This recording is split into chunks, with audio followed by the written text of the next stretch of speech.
Hello guys, welcome back to my channel. দেখো আমি রুই মাছের ঝোল করছি, পাতলা ঝোল। ওই জন্য মাছটাকে ভালো করে ভেজে নিচ্ছি। তো গরমে তো ওই জন্য পাতলা ঝোলই করছি। এবার তেলের মধ্যে সামান্য 5 ফোড়ন, একটু পেঁয়াজ দিয়ে একটু নেড়ে নেব, ভালো করে নাড়াচাড়া করে।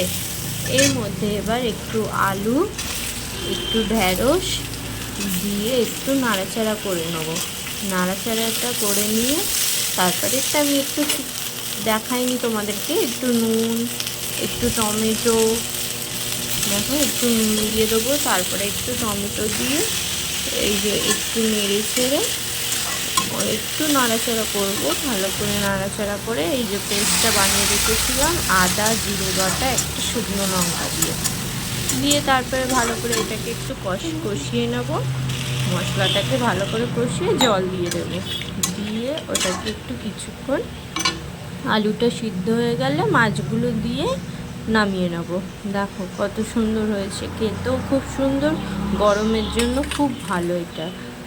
চলো বাই।